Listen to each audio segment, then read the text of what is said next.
All right, I apologize for the second video, but of course my board quit working on me.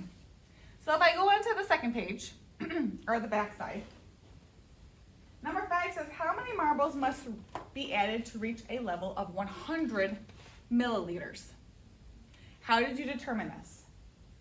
Now, if I go back to my first page, and I want to get to 100 milliliters, if I add just another column over here, I know at 6 I'm at 92, so 7, 8, 9, 10, 11, we'll just go up to 12.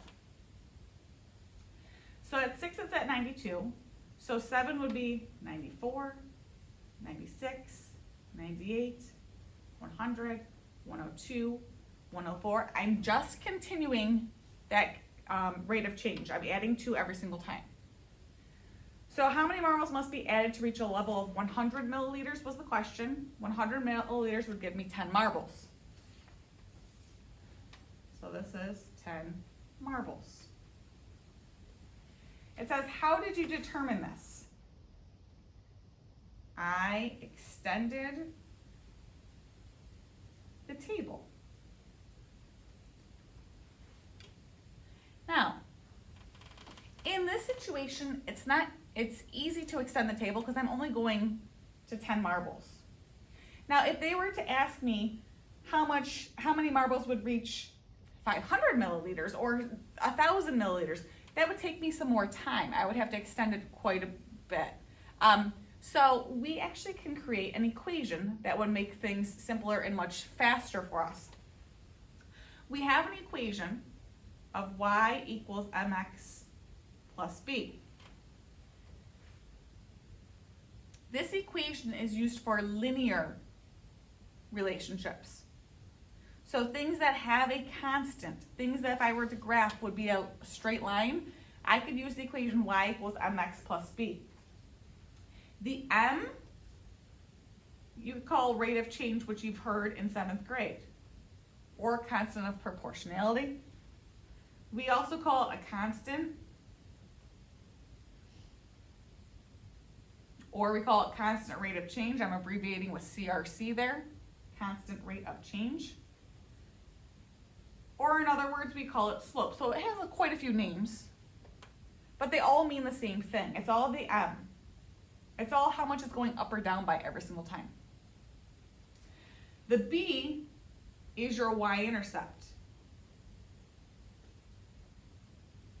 or your starting point.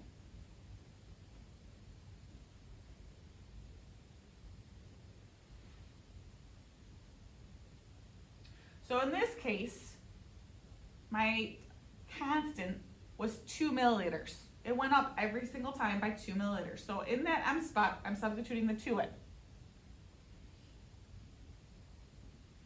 My y-intercept, when I had 0 marbles, it started at 80 milliliters of water. So my equation is y equals 2x plus 80.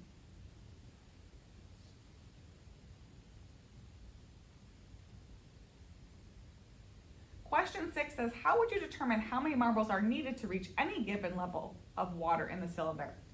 Well, from above, we could use our equation, y equals 2x plus 8.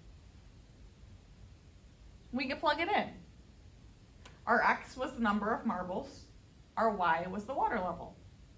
So if they tell us a certain number of marbles, we could plug it in and solve. If they tell us a certain water level, we could plug it in and solve. Number 7 says to continue adding marbles to the cylinder. Did anything unexpected occur? Describe your observations. Well, if I were to continue to add marbles to this, and even in the video with the crow, if you were to continue to add marbles, the water would continue to increase.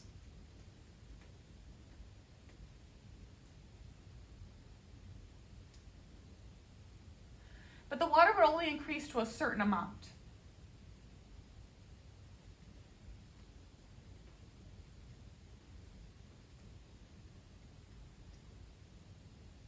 Because after a certain amount, then it's just overflowing over the graduated cylinder or the pitcher in the crow's case.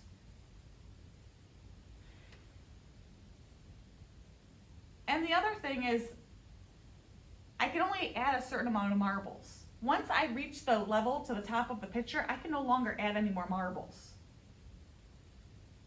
So I can only put in a certain amount of marbles.